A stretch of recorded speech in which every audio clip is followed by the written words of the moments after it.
Hello, it's Deanna, and it is magical family time.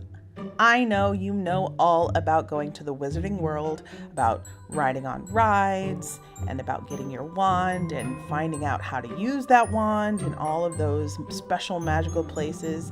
You also probably know all about the shows and how, even though they don't post times, you can find out when those shows are happening. I know that you probably know everything there is to know. But today I want to talk about the 5 magical things you might miss if you aren't paying attention at the Wizarding World of Harry Potter.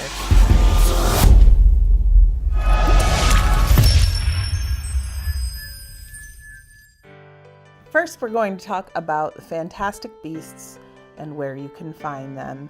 There are lots of animals and creatures around the Wizarding World, and I'm not just talking about that big famous one that's at Union Studios who jumps out of the water and bites at you, but I'm also talking about things like the Monster Book of Monsters. He might bite at you too. He's behind a cage though. Don't stick your fingers in there. He is in Wiseacres Wizarding Equipment and sort of in between there and Glad Rags Wizardwear. Those two stores are conjoined, and so as you walk through those two, you'll be able to find him. Another creature that snorts and snuffs at you is the Hog's Head at the Hog's Head. I love the way he snuffles and grunts while you're standing there ordering your butterbeer. And I also love how the wizards who are serving up the butterbeer sort of seem to ignore him. Like they're just so used to that boar snuffling at them every day. They don't even pay him any mind. But I think he's hilarious. Somebody you do have to pay mind, of course, is Buckbeak. Don't forget to give him a bow on your way up as you ride his Flight of the Hippogriff ride. He is beautiful. What a beautiful hippogriff he is. Let's talk about owls. There are owls everywhere in Hogsmeade, which completely makes sense. You can find them at stores like Filch's Emporium. Sometimes they're standing outside of Glad Rags. There's a lot of places you can see owls. My favorite place is looking up at the Owlery, which is an outdoor eating area. And there are so many owls up there. You can listen to them hoot softly to each other. They turn their heads and blink.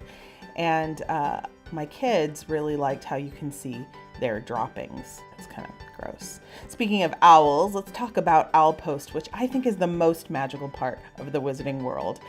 The Wizarding World is a real post office, and so you can buy real Hogwarts stamps to put on your letters. You can bring them with you. You can buy stationery there, and then postmarked by the postmaster who's at the Owl Post, and she will do that with the official Hogsmeade stamp. I think that's a really good idea, especially if you're doing something like graduation announcements or wedding invitations. Wouldn't that be really, really fun to do? We like to write letters not just to friends, but also to ourselves every time we go, so that by the time we get home from vacation, we have a postmark.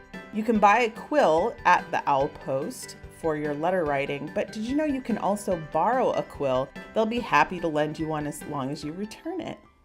Let's talk about all the silly signage in Hogsmeade. I love how when you enter in, it even says, please respect the spell limits on the sign. Every ride also has its regular ride warnings, but they are from the Ministry of Magic. So the Ministry of Magic marking is on it. At the main ride, which is the one at Hogwarts, the signage appears magically so that you can see that it's Harry's ride. And I love the new area by the train, which has a platform 9 3/4 store, and also this big, huge sign with all of the train schedule, train timetable for Hogsmeade Station. It has nice little details like a warning not to leave your wand laying around. Of course, the stores all have beautiful signage, but there are also some secret storefronts that aren't actual stores, which have really beautiful signs too. And I also love how some of them sound like places I really want to go. I wish they were open, like the Magic Neep, which I think is a hilarious little sign. My favorite sign actually was a temporary one. I think there was a bit of a spill on the floor at the Three Broomsticks, and look at this sign that was brought out. It's so cute. Of course, the magic is in the details, and there are some details at Hogwarts you don't want to miss. Now, people don't like waiting in long lines, and I understand that, but if you take a fast pass or you get there too early in the morning, you're going to cruise through that castle and miss all of the magical details that are put in there just for you. A section of the greenhouses that you miss if the line is too short are all of the mandrakes. They're so cute. And there's dragon skin gloves over there, and some of the earmuffs that, you know, Neville's always neglecting. As a Gryffindor, I appreciate that we always seem to be winning the house cup. And even the fat lady is in her painting cheering on Gryffindor. Don't forget to give a little cheer when you run by her. Speaking of paintings, all of the paintings speak to one another, and those conversations are really interesting and quite long. So if you go too fast, you might miss them. There's also the Daily Prophet and the beautiful window that Neville is so sad next to in the films. But my favorite thing is that when you get on the ride, look up, because there are all the floating candles. Okay, this last one is a bit of a cheat because it's not technically in the Wizarding World. So if you are done with Hogsmeade and you'd like to visit France or Ireland, did you know you can do that at Universal Studios? Layla and I were on our way to go to the Minions ride, but on our way, we walked through this whole little French section that everyone seemed to be ignoring.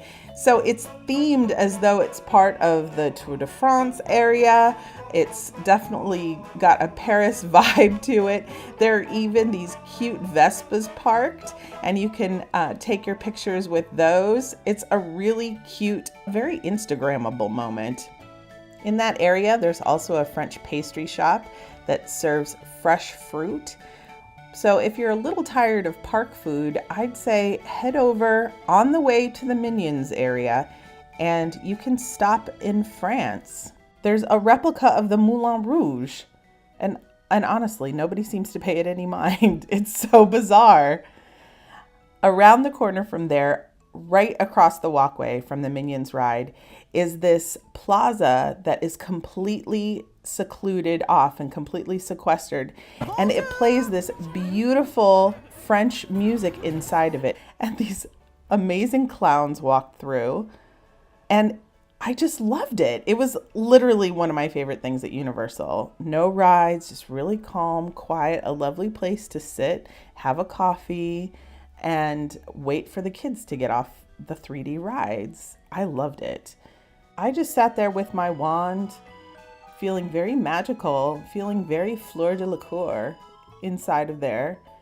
And I'm amazed at all of the detail. There's all of this signage with real street names and these very cute hotel signs and perfumery signs and just all these different shops. Now, the unfortunate thing is these are all just storefronts. None of these are actual shops. Can you imagine how great it would be if they were actual shops? As soon as you walk out of this little French plaza, there is an Irish pub.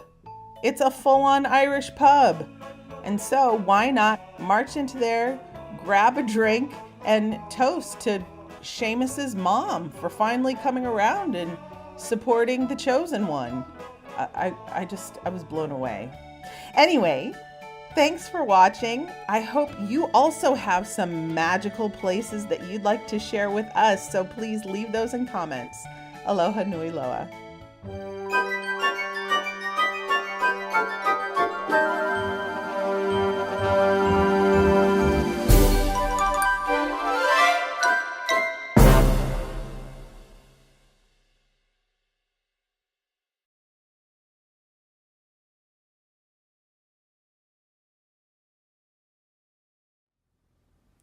Imperial, like and subscribe. Layla!